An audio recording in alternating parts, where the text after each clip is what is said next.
আফগানিস্তানের বিপক্ষে ১৪৮ রানের লক্ষ্য তাড়া করতে নেমে হোঁচট খেয়েও শেষ হাসি হেসেছে বাংলাদেশ। নুরুল হাসান সোহান ও শরীফুল ইসলামের দৃঢ়তায় ৫ বল হাতে রেখে ২ উইকেটের রোমাঞ্চকর জয় পেয়েছে টাইগাররা। এই জয়ের মাধ্যমে ১ ম্যাচ হাতে রেখেই ৩ ম্যাচের টি-২০ সিরিজ নিশ্চিত করেছে জাকের আলী অনেকের নেতৃত্বাধীন বাংলাদেশ দল। টস জিতে প্রথম বোলিং করার সিদ্ধান্ত নেয় বাংলাদেশ অধিনায়ক জাকের আলী। টস হেরে ব্যাটিংয়ে নেমে নির্ধারিত ২০ ওভার ব্যাট করে ১৪৭ রানের সংগ্রহ পায় রশিদ খানের দল। আফগানিস্তানের দেওয়া ১৪৮ রানের জবাবে শুরুতেই ধাক্কা খায় বাংলাদেশ। দলীয় ৩ রানের মাথায় তানজিদ তামিমকে হারায় টাইগাররা। তামিম ফেরার পর দলীয় ১৬ ও ২৪ রানের মাথায় পরপর উইকেট হারিয়ে চাপে পড়ে বাংলাদেশ। পরপর উইকেট হারিয়ে যখন চাপে বাংলাদেশ, তখনই ব্যাট হাতে দলকে চাপমুক্ত করার দায়িত্ব নিজের কাঁধে তুলে নেয় জাকের আলী।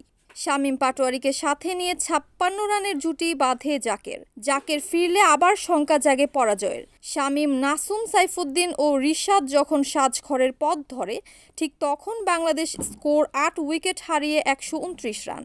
জয়ের জন্য প্রয়োজন ১২ বলে ১৯ রান। ব্যাট হাতে শেষ ভরসা নুরুল হাসান সোহান। ১৯ ওভারের প্রথম বলে ছক্কা মেরে সমীকরণের সহজ করে তুলেন সোহান। জয়ের জন্য তখন দরকার ১১ বলে ১৩ রান। ওভারের দ্বিতীয় বলে সিঙ্গেল নিয়ে শরীফুলকে ক্রিজ দিলে আবারও ভয় চেপে ধরে টিম টাইগার্স শিবিরে। জয়ের জন্য তখন দরকার ১০ বলে ১২ রান। তবে ব্যাট হাতে হঠাৎ সবাইকে চমকে দিলেন Shariful.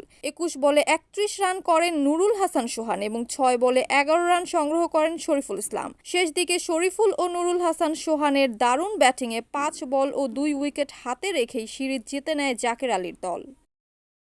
Kamruzzaman Kamrul, NAN TV, news desk.